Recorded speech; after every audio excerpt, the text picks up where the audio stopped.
Hello people, welcome to the Kwedu Report. My name is Harry and I am your host. The Kwedu Report is a program that is brought to you by Harrycom Media. Now on this program, we delve and dive into all the latest and most headline stories from around the globe, where we try to give expert commentary as well as analysis. And of course, we look forward to hear your opinions because they do matter. Our topic tonight, from Tehran to the world: why the current war with Iran matters to you. Now, in this program, we're going to try and look at some of those things, some of those issues that you probably would not hear in the mainstream media.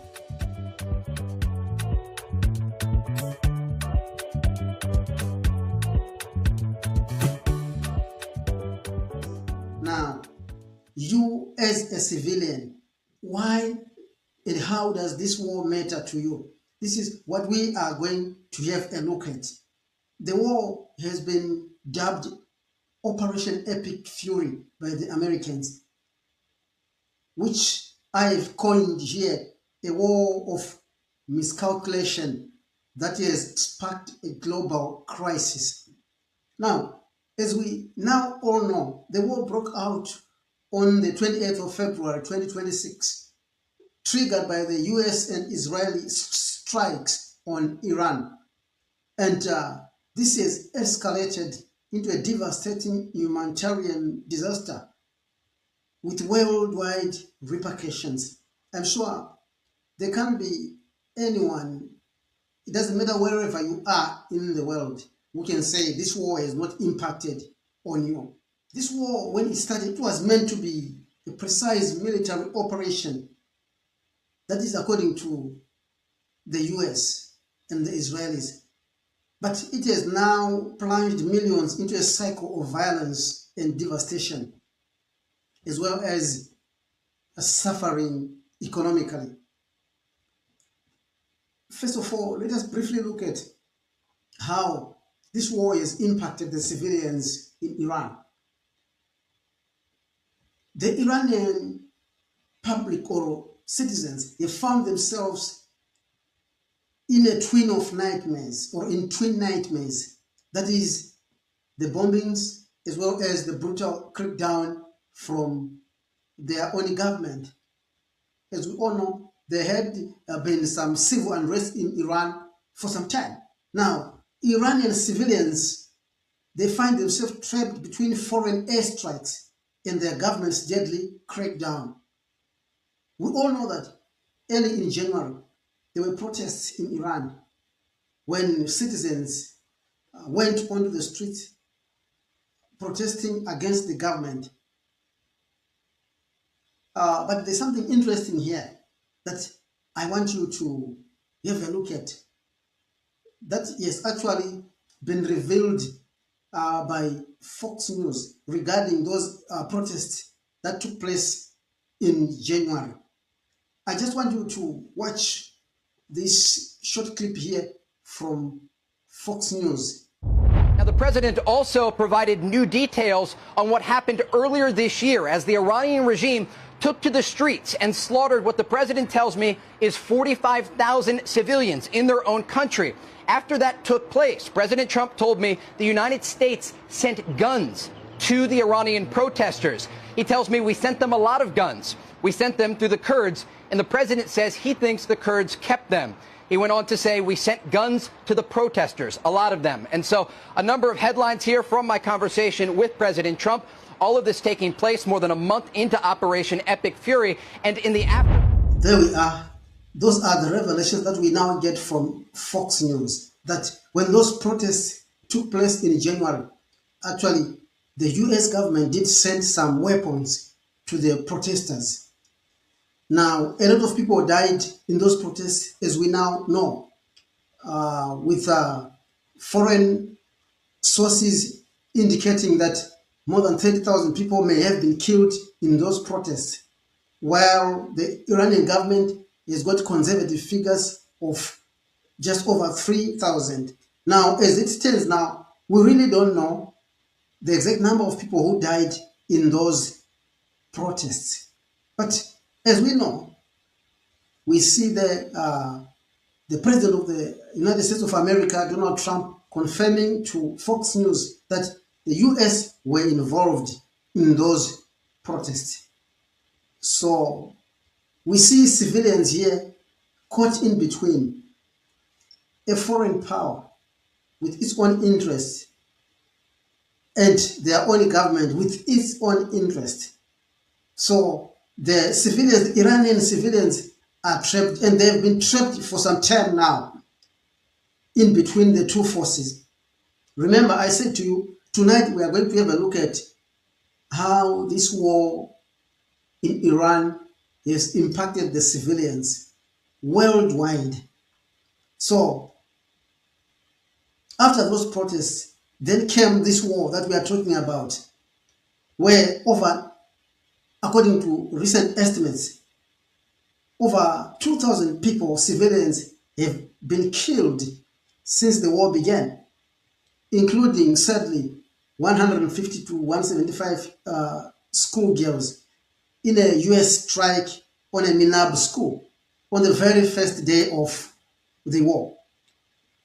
Now, as we have seen, the Iranian government has reportedly used the war as an excuse to detain tens of thousands of people, including minors, amid nationwide crackdowns. It is also important to note that the Israeli strikes have also targeted critical infrastructure, including power, so power generation plants and industrial sites like the South Pars. Now, all these actions do impact civilians, and as we have seen here, these actions have impacted the Iranian civilians. I will come to how this war has impacted the Israelis later on at the end of this presentation. Now, as we have seen, the ripple effects of this war have spread from Iran into the Gulf states, into the Gulf region. Now, if we look at the Gulf region, critical infrastructure has also taken a hit, with power and water plants knocked out in Kuwait and oil facilities targeted in Bahrain, as well as key infrastructure being targeted in countries like the United Arab Emirates, in Saudi Arabia, and in Qatar. This as Iran retaliated, attacking neighboring countries whom they accuse or perceive to be aiding the US and Israel in attacking them. Now, according to United Nations Chief Volker Turk, he has warned that attacks on sites like Qatar's Ras Laffan could spark devastating humanitarian and economic crisis for years. Now, already the world has suffered from a serious energy crisis, a serious fuel crisis, as about 20% of the world's oil passes through the Strait of Hormuz, which has been apparently closed by the Iranians since the beginning of this war. Now, we just want to move to how to have a look at how the war has affected other economies as well. Now, the war's impact is echoing globally, with the Strait of Hormuz's closure sending fuel prices soaring and a looming refugee crisis as Iranians flee.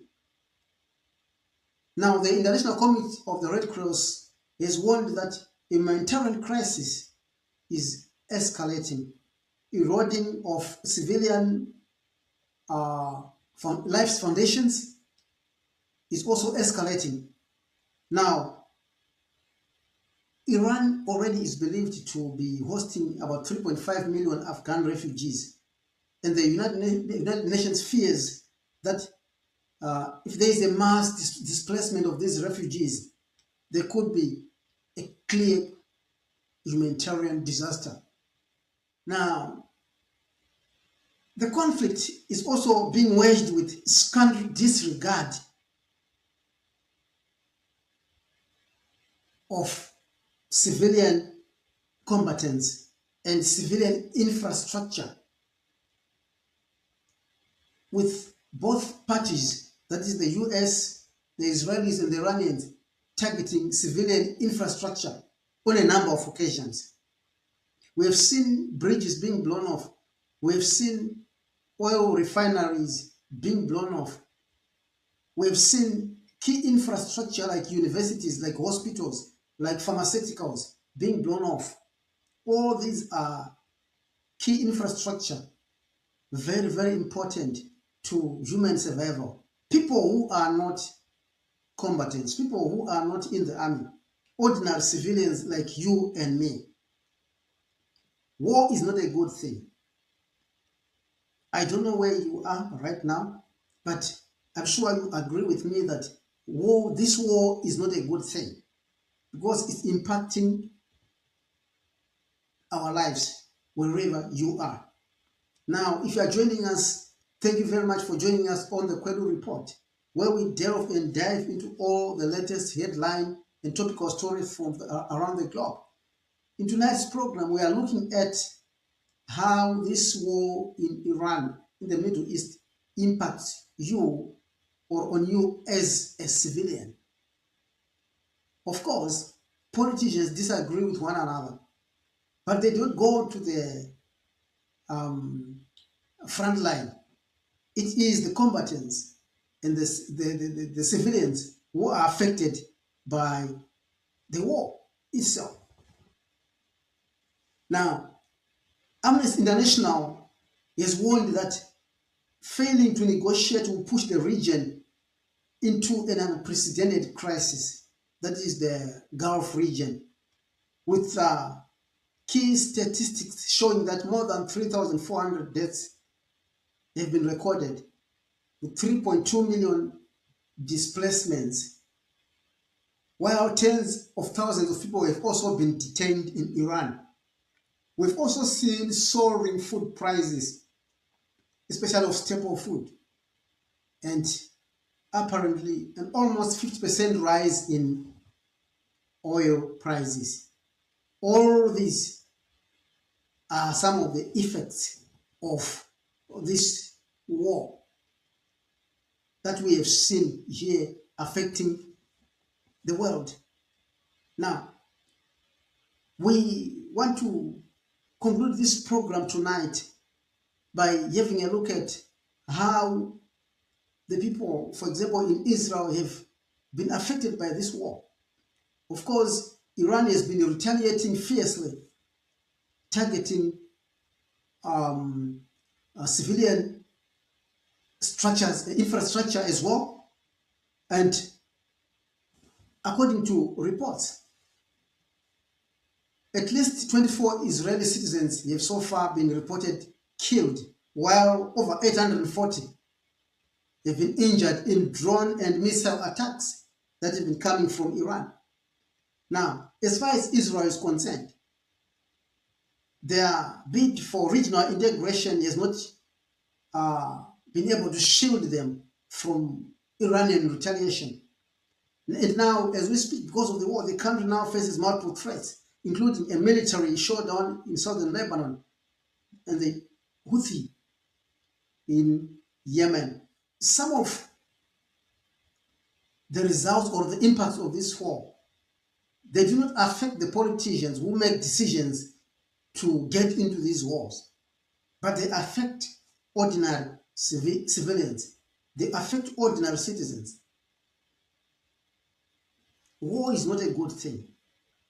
We just hope that the politicians get back their senses as quickly as possible, as soon as possible, and negotiate themselves out of this evil war.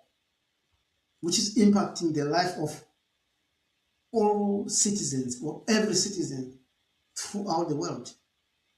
Now, I will leave you tonight to watch this short clip from an Israeli television channel that shows how some of the Israeli citizens are coping with this war.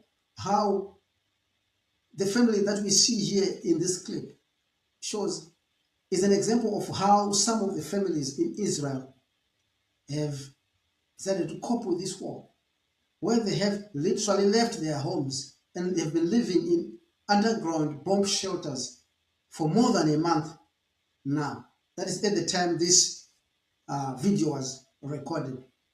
I would urge you to watch this clip up to the end and see how dire the situation is. Ladies and gentlemen, thank you very much for joining us on the Kwedu Report.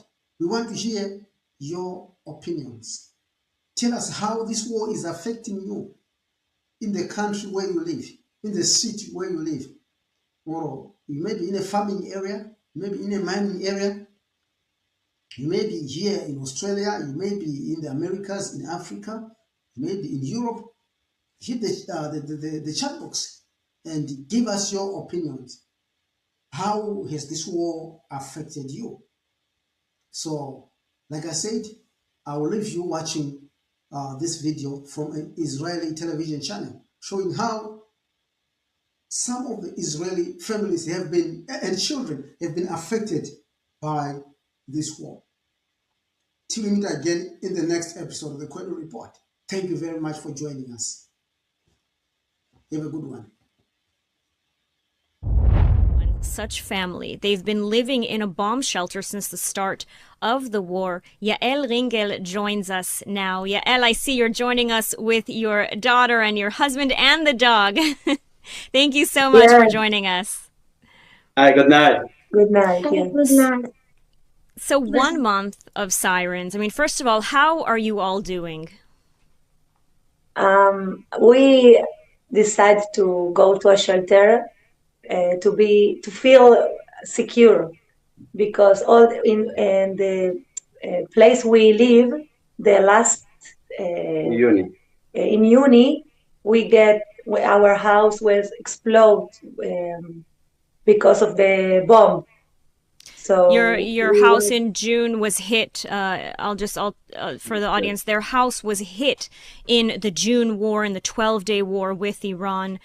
So very, of course, startling and terrifying event, and so that's why you decided to relocate to the bomb shelter this time around. This time, so the last time after we strike of the bomb, we get this place from the municipality of Ramat Gan,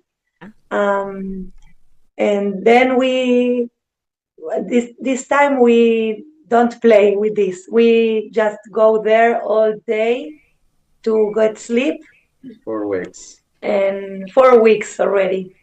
4 weeks we don't sleep home. 4 weeks, every night you go to the bomb shelter and you spend the night. Can you tell us a little bit, maybe share with our audience about sort of your daily routine, what it's been like this past month? Well, in the shelter we are sleeping and we are living, actually. There are like 24 families with the kids, no kids. It's a big shelter. And we have kitchen and frigidaire, kitchen, bathroom, and we have air conditioner. So, and it's very nice place because there are children there. In the normal day, it's a place that children go and do things. So it's a nice place. So it's like it's not home, but you have everything. So we go sleep very, very late because the kids they play together and we put music. And when it's like so all the people go down to the shelter and we put like just dance for the kids, and they dance, and we try to be positive for the kids, because they are having a really stressed moment. If for us it's stressed, for the kids it's like very terrified, and kids they get down and they cry, and suddenly they see music, and me and other moms, we do music, and we go, it's like a stage in the shelter. And my daughter, that she sings, and she's an actress in the TV here in Israel, in a Hope channel, and she sing, and we try to do the smile to the kids and the people that come to the shelter. And then we are go to sleep very late, as I said. And at the morning, I even need to go to my work, because I do also classes for in Zoom for a lot of people of the municipality of Ramat Gan. So I do, and also I go to the schools, and I do like Zumba or dancing in the schools in a small capsulas, like 30 kids with 5 parents. So we wake up, we eat something, and we go to the kids come with me to the work.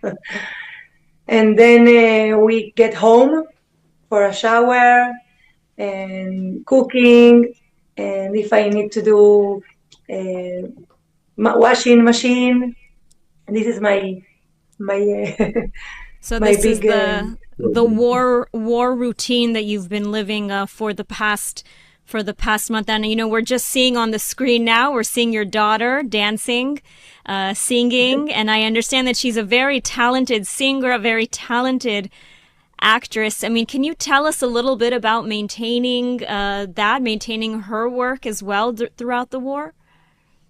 Yes, well, this video is in the shelter.